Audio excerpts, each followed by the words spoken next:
संसद में बजट पर चर्चा का आज दूसरा दिन है। विपक्ष लगातार हमलों की बौछार कर रहा है। मोदी सरकार पर विपक्ष शासित राज्यों से भेदभाव का आरोप लगाया। भाजपा के एक सांसद थे, ओके इस प्रकार का भाषा का ओके संसदीय एक बता रहे हैं संसदीय कार्य मंत्री जी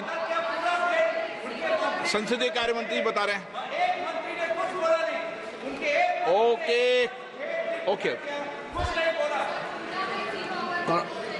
अध्यक्ष महोदय जी, हम लोग सब इस महान सदन का सदस्य हैं और आप इसको प्रिसाइड करते हैं। कोई भी सदस्य ऐसा टिप्पणी करते हैं जिससे सदन का गरिमा को चोट पहुंचती है, ये सबके लिए अत्यंत दुखद घटना है। मैं आदरणीय अध्यक्ष महोदय आपसे अनुरोध करूंगा, चाहे सत्ता पक्ष का हो विपक्ष का हो, कोई भी सदस्य इस तरह का टिप्पणी और भाषा इस्तेमाल करता है जो संसदीय परंपरा में परमिसिबल नहीं है, सदन का गरिमा को चोट पहुंचती है, तो आप समय समय में कार्रवाई करते ही हैं। उसको आप सदन का कार्रवाई से बाहर निकलने के साथ साथ बाकी अध्यक्ष जी, आपके पास पावर है, आपके पास अथॉरिटी है कि कोई भी सदस्य इस तरह का व्यवहार करेंगे तो उसके ऊपर में उचित कार्रवाई या उचित टिप्पणी करने का भी माननीय अध्यक्ष जी के पास अधिकार है। हम अपना सरकार की ओर से ये कहना चाहता हूं कि मैं डिटेल में नहीं कह रहा हूं, मैं यहाँ सदन में नहीं था, कल मैं राज्यसभा में गए थे, जब आया तो ये घटना हुई। प्लीज पूरी बात बोलने दो उनको, पूरी बात बोलने, पूरी आप क्योंकि मैं चाहता तो मैं डिफेंड कर सकता हूं या उसको मैं टिप्पणी नहीं कर रहा हूं। मैं टिप्पणी नहीं करना चाहता, मैं इसे इतना कह रहा हूं कि हमारा जो भी मेंबर को प्रोवोक कौन किया, किसने किया, बोला, मैं इसमें नहीं जा रहा हूं। मैं इतना ही कह रहा हूं कि अगर सदन के अंदर में उचित वक्तव्य नहीं दिया गया है तो उसको उचित कार्रवाई माननीय स्पीकर महोदय के पास है और उचित कार्रवाई माननीय स्पीकर जरूर करें।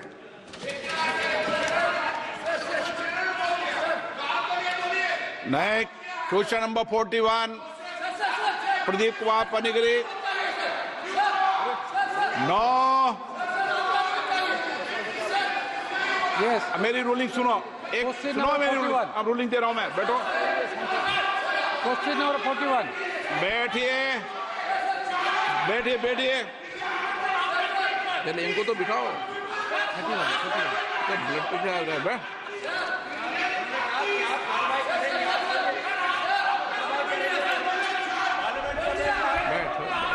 प्लीज बैठिए 41 माननीय सदस्यगण, इस सदन की बहुत मर्यादा है, उच्च परंपराएं रही है, परपाटी रही है। हम सबका सौभाग्य है कि मैं 18वीं लोकसभा के अंदर जनता ने चुनकर भेजा है। मेरा सभी लोगों से आग्रह है, चाहे सत्ता पक्ष हो, चाहे प्रतिपक्ष हो या बीच के सदस्य हो, सभी माननीय सदस्य सदन के अंदर अपनी बात को कहें, चर्चा में भाग लें, मर्यादा रखें, कोई ऐसी टिप्पणी न करें जो सदन की मर्यादाओं के अनुकूल नहीं है और संसदीय परंपराओं के अनुकूल भी है। हम और कोशिश करें इस सदन में उच्च कोटि की परंपरा बने, प्रपाटी बने, लोग चर्चा करें कि 18वीं लोकसभा के अंदर चुनने वाले माननीय सदस्यों ने इस सदन की गरिमा को बढ़ाया, मर्यादा को बढ़ाया। इसकी मर्यादा प्रतिष्ठा को बढ़ाया और दुनिया के अंदर भारत की संसद की जो लोकतंत्र में जिस तरह की प्रतिष्ठा है वैसी परंपरा बनी। मैं सभी माननीय सदस्यों से आग्रह करूंगा, ऐसे शब्द स्पंज तो हम कर ही देते हैं, लेकिन उसके साथ साथ आगे भविष्य में ऐसा कोई भी शब्द, ऐसा कोई भी बात न तो बैठे बैठे टिप्पणी करें, न अपने भाषण के अंदर टिप्पणी करें। एक और आग्रह करूंगा कि मैं फिर आपसे आग्रह करूंगा, कभी आसन से बहस और चुनौती देने का काम भी नहीं करे। मैं आपको पुनः आग्रह कहता हूं, और हम जितना आसन का, सदन की गरिमा रखेंगे, उतनी प्रतिष्ठा आप लोगों की भी अपने अपने क्षेत्र में बढ़ेगी कि संसद के अंदर बोलने वाले नहीं, मैंने कह दिया है और चेतावनी दे दी है बहिष्कार के लिए। मैंने जब सदन से कह दिया, फिर ऐसा नहीं है, मैंने आपको बता दिया, अब मैंने कह दिया, ठीक है।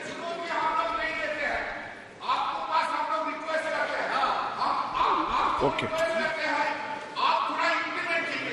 ओके, ठीक। Okay, question number 41 Shri Pradeep Kumar Panigrahi. 41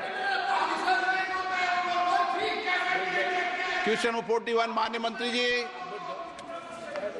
Speaker sir, a statement is laid on the table. माननीय सदस्य। Supplementary question, sir. The Honorable Speaker, sir, will the Minister elucidate the House regarding what measure will the government implement to ensure the transparency, accountability and equity in the carbon trading schemes, particularly in the verification process of carbon credit, while preventing abuses like under-reporting emissions and greenwashing, and how can blockchain technology will be leveraged to enhance tracking and verification, all while fostering participation across all sectors in aligning with India's broader environmental goal. Speaker sir, जहां तक इस mechanism के implementation का कार्यक्रम है, ये bureau of energy efficiency ने एक बहुत डिटेल्ड प्रोसीजर ये पब्लिश कर रखा है, जिसमें चाहे उसका वैलिडेशन का विषय हो, प्रमाणीकरण अथवा वेरिफिकेशन सत्यापन का हो, इस सारे विषय को वास्तव में बहुत एक गंभीर विषय और पूरी दुनिया। तो लोकसभा के अध्यक्ष ओम बिरला यहां पर हिदायत देते हुए कि जो शब्दों का इस्तेमाल सांसद कर रहे हैं वो सोच समझकर करें, क्योंकि ये संसद की मर्यादा का सवाल है। इसी को लेकर प्रियंका चतुर्वेदी क्या कुछ कह रही हैं, सुनिए। पूछो सीधा, आप बताइए, कल विपक्ष ने बात की, कौन सा एक व्यक्ति था जिसने प्रधानमंत्री को गाली दी? कोई वीडियो की बात कर रहे हैं। दिक्कत ये है, मैं नहीं, कोई वीडियो आप दिखा दीजिए देश की जनता को। दिक्कत ये है कि कोई भी क्रिटिसिज्म सरकार को करें तो इनको गाली लगने लगती है। तो ये कहेंगे देशवासी आज सारे क्रिटिसाइज कर रहे हैं, इनके खुद के समर्थक इनको क्रिटिसाइज कर रहे हैं, तो उनको अगर वो गाली लगती है तो इनको अपनी जिम्मेदारी से इस्तीफा दे देना चाहिए। ये लोग प्रधानमंत्री सरकार बचाओ योजना जैसी पॉलिसी लाएंगे, यूनियन बजट नहीं पढ़ रहे हैं, प्रधानमंत्री सरकार बचाओ योजना का पढ़ रहे हैं, और फिर कहेंगे आप क्रिटिसाइज ही मत करिए, हमारे लिए गाली है, तो फिर आप अपनी जिम्मेदारी से हटाइए।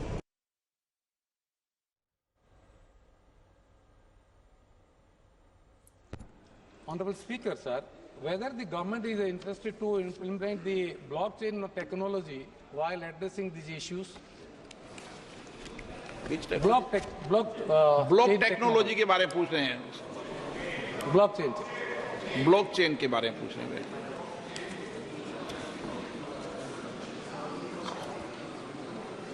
Blockchain is being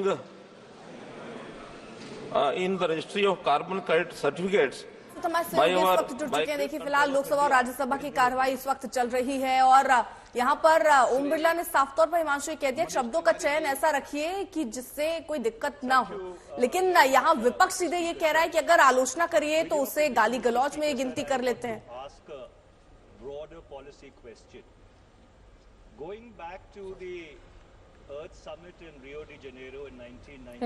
हिमांशु, आपको आवाज मिल रही है? जी जी जी नेहा, अपना सवाल दोहराइएगा। हिमांशु, अर्पिता ने आपसे सवाल किया कि आखिरकार इसे गाली गलौज का टर्म क्यों दिया जा रहा है। खासतौर पर विपक्ष कह रहा है कि आलोचना अगर की जा रही है तो उसे सकारात्मक तरीके से लीजिए, उसे गाली गलौज मत मानिए। और सुबह हमने किरण रिजिजू की प्रेस कॉन्फ्रेंस देखी, उन्होंने भी कहा कि गाली गलौज का इस्तेमाल नहीं करना चाहिए। कब हुई थी और कहां हुई है गाली गलौज, इसका कोई प्रमाण है? देखिए, जिस तरीके से विपक्ष की तरफ से जो नारेबाजी की गई संसद के अंदर भी और संसद के बाहर भी, और प्रधानमंत्री के लिए अपशब्दों का प्रयोग किया गया है, उसको लेकर जो है संसदीय कार्य मंत्री किरण रिजिजू ने कहा कि आप संसद को भी नहीं चलने दे रहे हैं और दूसरी तरफ जो है वो प्रधानमंत्री के साथ जो है गाली गलौज कर रहे हैं, उनको गाली देने का काम कर रहे हैं। और जिस तरीके से पहले भी पिछले संसद के सत्र हो या संसद के बाहर प्रधानमंत्री के लिए कई बार इस तरीके के शब्दों का प्रयोग किया गया है जो असंसदीय है या जो गाली होती है, उन शब्दों का प्रयोग किया गया। लेकिन नेहा, सबसे बड़ी बात यह है कि सरकार चाहती है कि बजट पर चर्चा हो, हंगामा ना हो। और आज स्पीकर की तरफ से भी जब ये कहा गया कि शब्दों का ऐसा चयन हो जो किसी को क्रिटिसाइज तो करता हो लेकिन अपमानित ना करता हो, ऐसे शब्दों का जो है चयन होना चाहिए। असंसदीय शब्दों का प्रयोग जो है वो संसद के अंदर नहीं होना चाहिए। इशारा किसकी तरफ, क्या अभिषेक बनर्जी की तरफ ये इशारा? देखिए, बिल्कुल अभिषेक बनर्जी की तरफ भी है। और कल धर्मेंद्र यादव जो समाजवादी पार्टी के नेता हैं, उन्होंने भी बेईमान शब्द का प्रयोग किया था और उसको लेकर भारतीय जनता पार्टी के सांसदों की तरफ से जो है आपत्ति दर्ज कराई गई थी और ये कहा गया था कि बेईमान शब्द जो है वो असंसदीय शब्द है और उसके बाद जो है इसको जो है वो डिलीट किया गया उसके अंदर संसदीय है या फिर गाली गलौज का शब्द है। क्योंकि टीएमसी सांसद अभिषेक बनर्जी कल पूरे फॉर्म में दिखाई दिए। उन्होंने कहा कि लोकसभा चुनाव के नतीजे बता दिया कि बीजेपी के एजेंडे को मतदाताओं ने नकार दिया। उन्होंने कहा कि तीखा तंज कसते हुए कि मौसम बदल रहा है, कुर्सी की पेटी बांध लीजिए। अब की बार 400 पार। And what is the result of that audit? The result of the audit is BJP lost heavily in Bengal, they were stunned in Uttar Pradesh, shaken up in Maharashtra. Their slogan was, जो राम को लाए हैं हम उनको लाएंगे backfired sir. Okay, their slogan of जो राम को लाए हैं हम उनको लाएंगे बैकफायर्ड। आई वुड रादर से प्रभु राम आए तो न्याय आया। कुछ वक्त जरूर लगा लेकिन इंसाफ आया। सर टी माननीय टी फॉर ट्रेजेडी, माननीय सदस्य टी फॉर ट्रेजेडी। माननीय सदस्य, आप वर्तमान बजट पे बोले 2016 के बाद तो 2019 सर मैं जवाहरलाल नेहरू का बात वो लोग बोलेगा, सर जवाहरलाल नेहरू का बात वो लोग बोलेगा। कोई 60 साल पहले जवाहरलाल नेहरू का बात करेगा, दूसरे नेताओं का बात करेगा, तब आप कुछ नहीं बोलेंगे। सब बोलते मैं 5 साल पहले का डिमोनेटाइजेशन का बात करूंगा तो आप कहेंगे भाई वर्तमान इशू पे बोलिए। सर ये पक्षपात नहीं चलेगा सर। बजट पे मैं बजट पे ही बोल रहा हूं। जब विप्लव देव बोल रहा था तब 100 साल पुराना बात कर रहा था, 50 साल पुराने इमरजेंसी का बात कर रहा था, तब आप चुप थे। और अब मैं डिमोनेटाइजेशन का बात कर रहा हूं, आपको चुप रहे। वाह सर वाह। बोलिए अपनी बात पे। D for tragedy.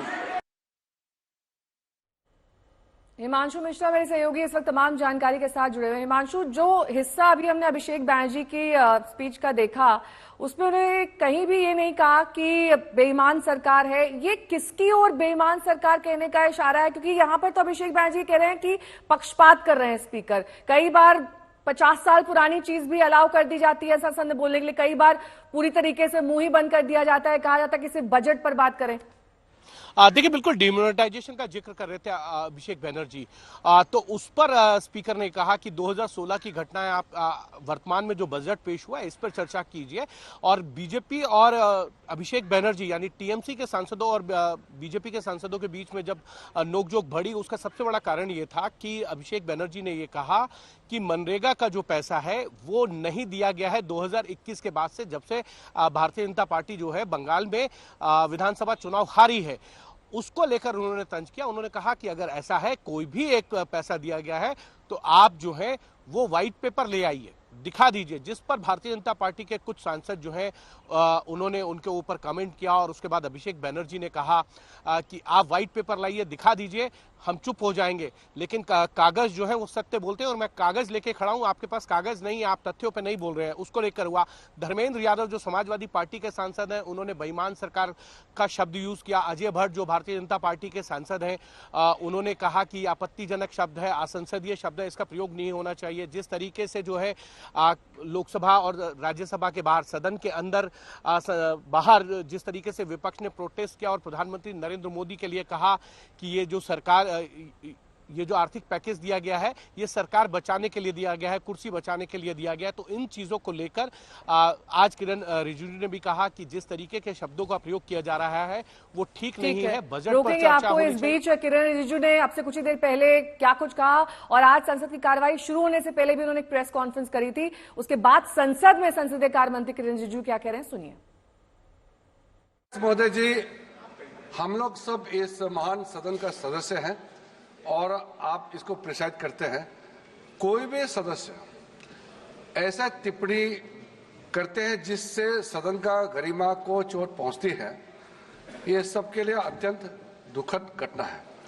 मैं आदरणीय अध्यक्ष महोदय आपसे अनुरोध करूंगा, चाहे सत्ता पक्ष का हो विपक्ष का हो, कोई भी सदस्य इस तरह का टिप्पणी और भाषा इस्तेमाल करता है जो संसदीय परंपरा में परमिसिबल नहीं है, सदन का गरिमा को चोट पहुंचती है, तो आप समय समय में कार्रवाई करते ही हैं, उसको आप सदन का कार्रवाई से बाहर निकलने के साथ साथ बाकी अध्यक्ष जी आपके पास पावर है, आपके पास अथॉरिटी है कि कोई भी सदस्य इस तरह का व्यवहार करेंगे तो उसके ऊपर में उचित कार्रवाई या उचित टिप्पणी करने का भी माननीय अध्यक्ष जी के पास अधिकार है।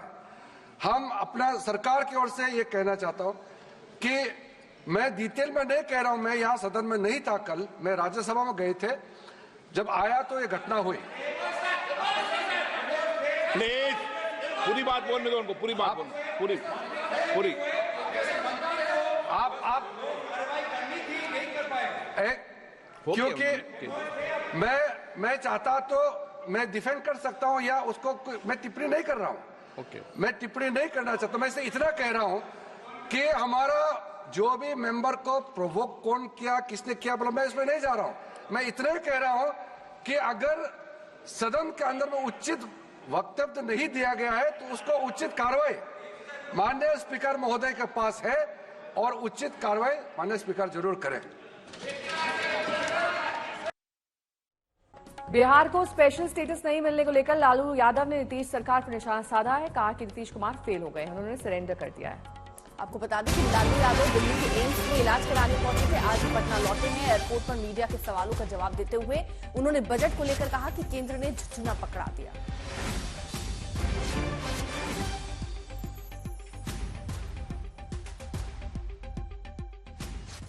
लालू जी, बिहार को विशेष राज्य का दर्जा नहीं मिला, बिल्कुल निराशाजनक रहा और ये झुनझुना बजाने के लिए दे दिया। नीतीश कुमार फेल हो गए, सरेंडर कर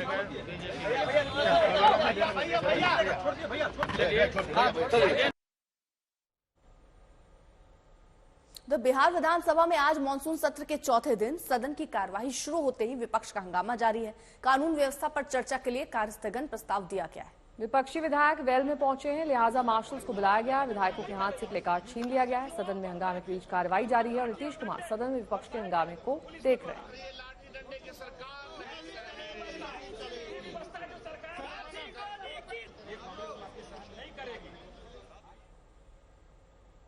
बिहार को विशेष राज्य का दर्जा तो नहीं मिला, लेकिन इस बार के बजट में मालामाल तो बिहार ही हुआ है। बजट में करीब 58,500 करोड़ के पैकेज का ऐलान हुआ, लेकिन अब सियासत इस बात की हो रही है कि विशेष राज्य का दर्जा कब मिलेगा। तो पटना में मानसून सत्र के दूसरे दिन विपक्षी शोर दूर तक सुनाई दी। सदन से लेकर सड़क तक सवाल उठे और बवाल हुआ। अब आज भी विपक्षी दलों ने राजभवन मार्च का ऐलान कर सरकार को घेरने की कोशिश की।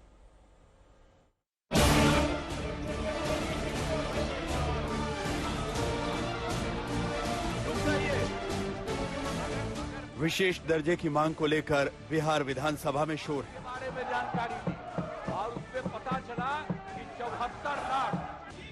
बिहार विधानसभा के बाहर सीढ़ियों पर नारेबाजी हो रही है।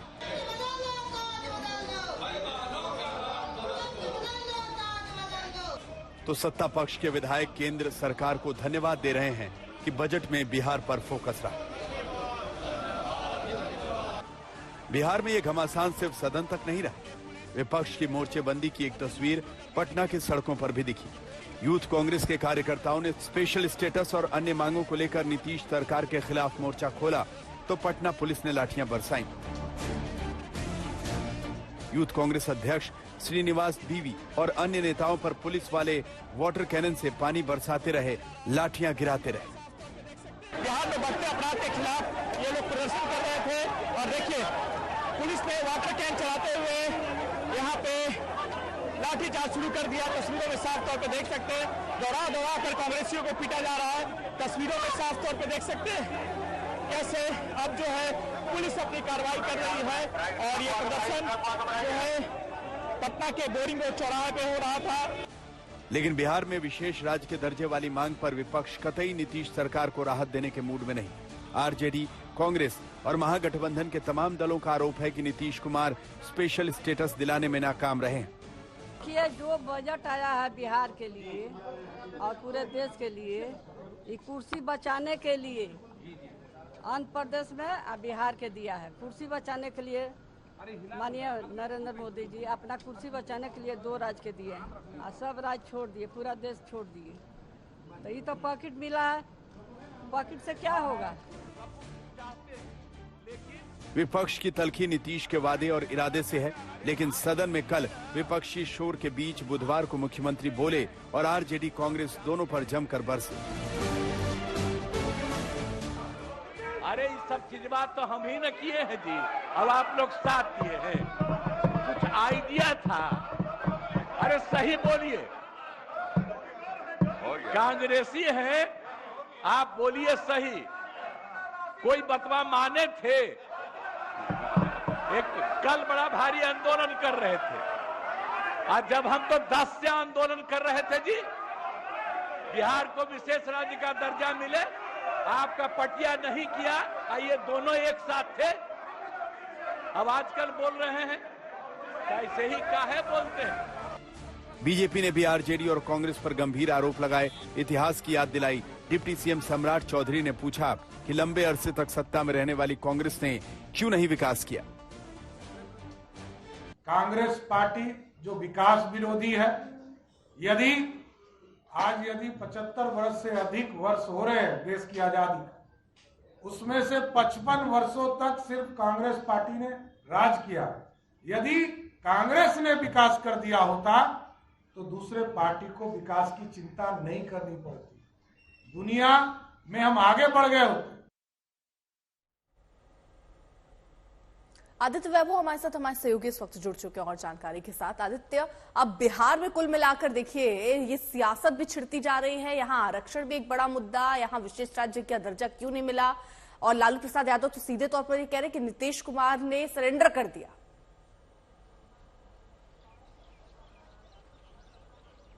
जी बिल्कुल, जहां तक बात की जाए तो बिहार में सत्ता पक्ष और विपक्ष के बीच जुबानी संग्राम जारी है और सबसे बड़ी बात यह कि तमाम बड़े मुद्दे उठाए जा रहे हैं। जहां विपक्ष इस बात को लेकर हमलावर है कि क्यों नीट के क्वेश्चन पेपर्स लीक हुए, क्यों अपराध का ग्राफ बिहार में बढ़ता जा रहा है, क्यों लाठीचार्ज किया गया कांग्रेस के यूथ कांग्रेस के कार्यकर्ताओं पे कल जब वो प्रदर्शन कर रहे थे। तमाम ऐसे मुद्दे हैं जिसको लेकर विपक्ष हमलावर है सत्ता पक्ष पर। लेकिन सबसे बड़ी बात यह भी है कि अब मॉनसून सत्र बिहार विधानमंडल का खत्म होने की कगार पर है, कल आखिरी दिन है और अब भी नेता प्रतिपक्ष मौके पर नहीं दिखाई पड़ रहे। सबसे बड़ी बात आपको ये बताएं कि आज जिस तरह से विपक्ष ने एकदम स्टेज्ड तरीके से हंगामा किया और वॉकआउट कर दिया, तो उससे साफ तौर पर यही लगने लगा था कि जो राजभवन मार्च की तैयारी है वो शायद अब मुकम्मल की जाएगी। लेकिन जिस तरह से विपक्ष वापस सदन में आ गया और उसके बाद फिर वेल में जाकर हंगामा करना शुरू कर दिया, तो इससे साफ तौर पर यह तो दिखने लगा कि लगता है कि तेजस्वी के एब्सेंस की वजह से, उनकी गैर हाजिरी की वजह से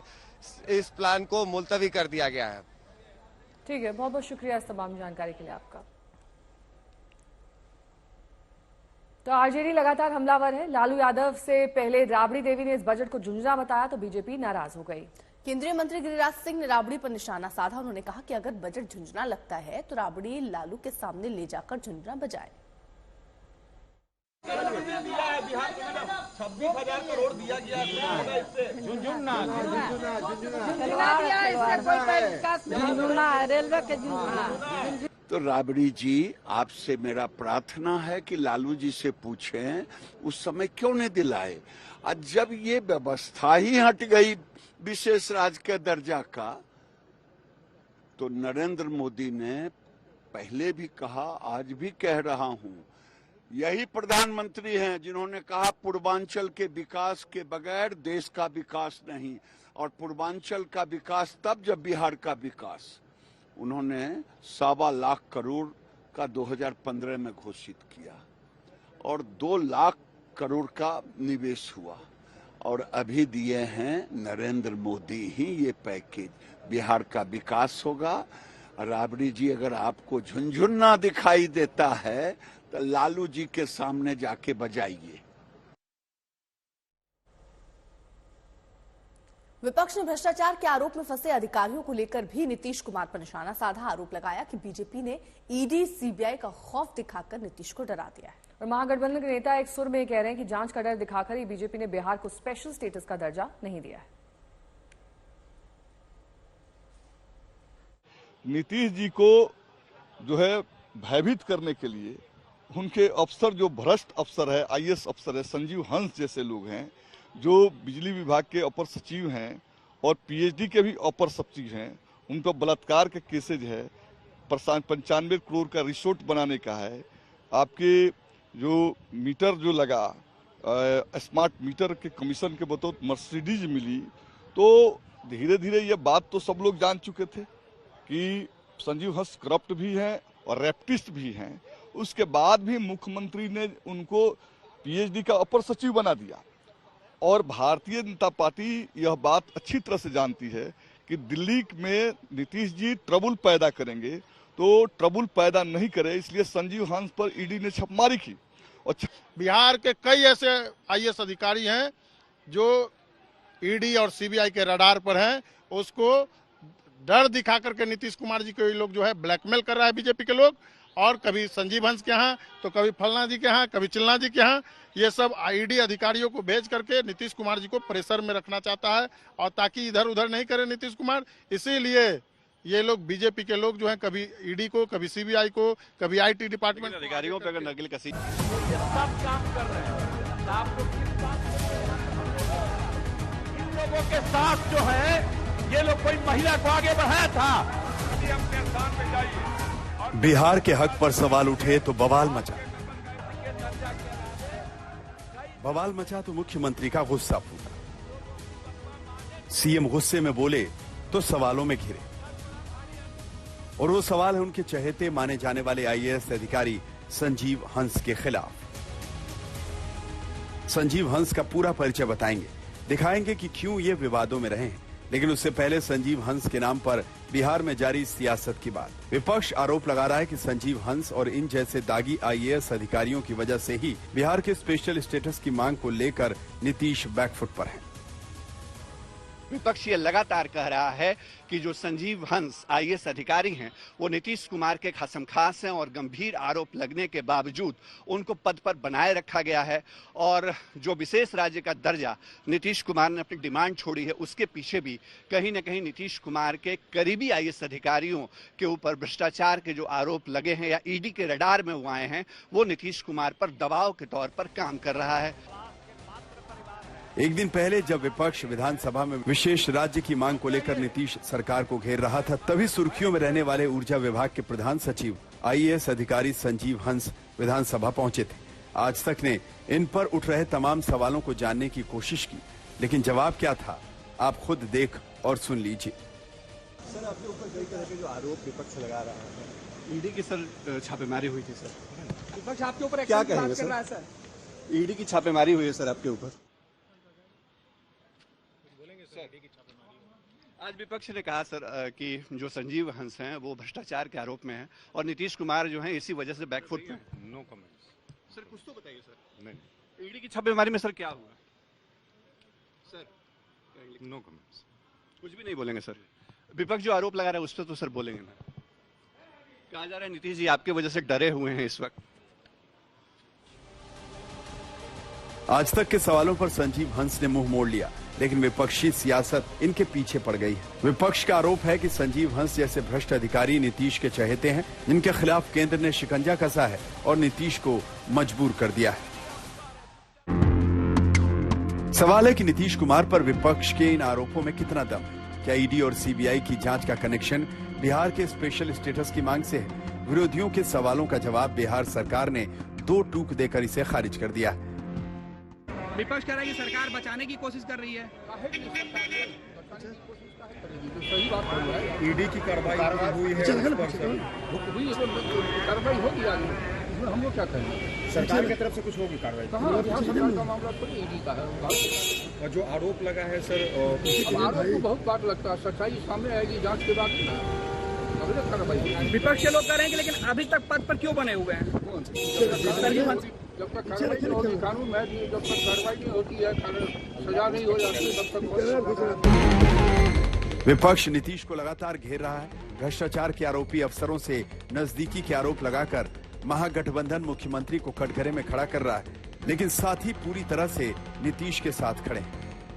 नीतीश जी किसी से डरने वाले नहीं है। नीतीश जी हम लोगों के नेता हैं। बिहार के अंदर एनडीए के नेता हैं नीतीश जी, और अगला चुनाव 25 भी नीतीश जी के नेतृत्व में हम लोग लड़ेंगे। ये राजद के लोग इस समय उनके पास कोई मुद्दा ही नहीं है, और वो चारों तरफ से ईडी सीबीआई के घेरे के अंदर उनका मुखिया ही अभी पड़ा हुआ है। तो क्या जवाब देंगे? नीतीश जी किसी से डरने वाले नहीं है। नीतीश जी अपने हिसाब से बिहार चला रहे हैं और बिहार का विकास कर रहे हैं एनडीए के नेतृत्व में। नीतीश कुमार कहीं डरे हुए भी हैं क्या? नीतीश कुमार न कभी डरे हैं न कभी डरेंगे। नीतीश कुमार जो है सो बिहार के मान सम्मान की रक्षा के लिए दिन भर काम करते हैं और रात भर काम करते हैं। विपक्ष जिन भ्रष्ट आईएएस अधिकारियों का नीतीश से करीबी संबंध बताकर निशाना साध रहा है, उनमें से एक संजीव हंस पर 17 जुलाई को ही ईडी ने छापेमारी की थी। मनी लॉन्ड्रिंग मामले में उनके खिलाफ गंभीर आरोप हैं। साथ ही एक महिला वकील से रेप, प्रलोभन, धोखाधड़ी समेत अन्य आरोप लगाते हुए केस दर्ज कराया गया है। आरोपों के घेरे में संजीव हंस के साथ साथ आरजेडी के पूर्व विधायक गुलाब यादव भी हैं। दोनों पर 2023 में एफआईआर दर्ज हो चुकी है, लेकिन पटना हाईकोर्ट ने उन पर किसी भी कार्रवाई से फिलहाल रोक लगा रखी। ऐसे ही आरोपों को लेकर संजीव हंस के बहाने नीतीश कुमार विपक्ष के निशाने पर हैं, जिन पर शोर और संग्राम जारी है। शशि भूषण, पटना, आज तक।